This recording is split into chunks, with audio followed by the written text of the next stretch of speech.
The vehicles raced down the road, rushing their passengers to their destinations.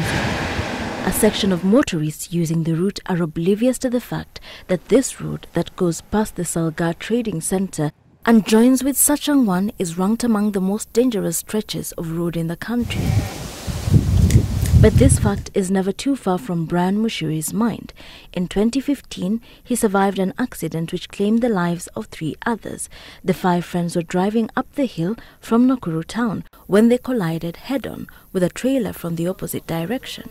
We were on the climbing lane, the middle lane, and the trailer was coming on the same lane. For the traffic rules, you are not supposed to use that lane if you are descending. We met on the lane, and then that's where the accident occurred.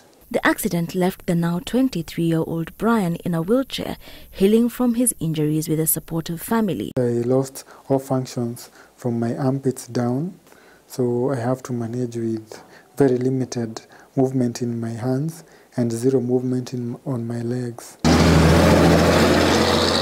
And in the time since, several others have been involved in similar road accidents on the very same road. A dusty truck runs parallel to the Eldoret-Nakuru road. It was where the old winding Salgaa road passed before engineers moved it, but redesigning the road did not solve the problem. Sasa sisi watoto kuanzia wale wadogo wa chekechea mpaka wale wa secondary wote huvuka hii barabara, lakini hakuna mahali hata hakuonyesha mahali watoto wanavukia. It is an 11-kilometer stretch of road that runs from Kibunja to Salgaa Center, a stretch of road that has claimed hundreds of lives and continues to claim more. The reasons for this varied. It is straight and is rolling, and the guys want to test their machines sometimes in a very bad manner. Then you find those accidents happening. Statistics from the National Transport and Safety Authority show that in 2017, 9,443 accidents were reported in the country, 2,074 less than those reported in 2016. In this period, however, 922 people lost their lives on the roads. Nakuru is the second highest in terms of fatalities after Nairobi. And when you look at where in Nakuru, it is along the northern corridor. It is along that stretch of that highway that catches through Nakuru, from Kinungi up to Salgaa. Part of the problem, experts say, is that motorists do not observe lane discipline. Wakuteremka na wale wakupanda wote wanapishana. Na wanapopishana ajali hutokea, manake huwa wamekimbia mbio pengine na yule naye anakimbia mbio.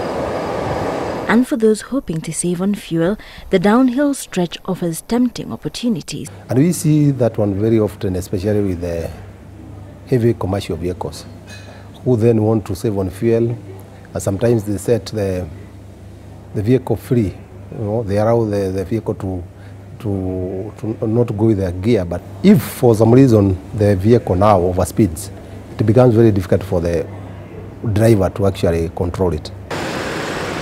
And while the Sachangwan black spot is clearly marked with road signs and markings warning motorists of the danger that lies ahead, Salgaa is not. Because there is also the issue of vandalism. But we are on the ground with the contractors who should be able to reinstate them. The situation compounded by traders taking advantage of the traffic on the road, positioning themselves smack in the middle of it. Kama gari mekatikia brake Sachangwan, wanyanouza miwa hapa hivi, huwa anapigiwa simu na wenye wako Sachangwan. Tokeni barabara, kuna lori mekatika brake. 3 years ago, the Nakuru County government announced plans to construct a modern parking bay where drivers of long-distance trailers and oil tankers could stop for breaks. The project is, however, yet to take off.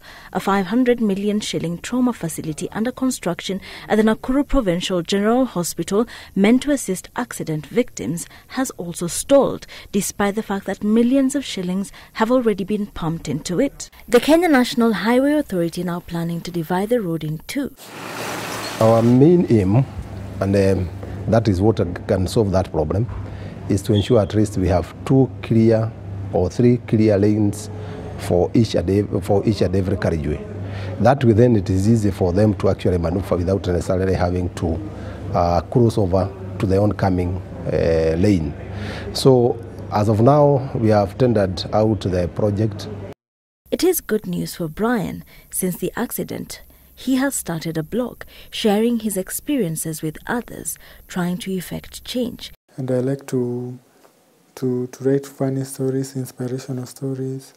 When I see people telling me it impacted them, I feel nice. That's how I'm keeping myself busy. He hopes the measures in the pipeline will safeguard other road users, keeping them safe as the festive season begins and traffic on the road builds up. Wilkister Nyabwa, Citizen TV, Salgaa, Nakuru County.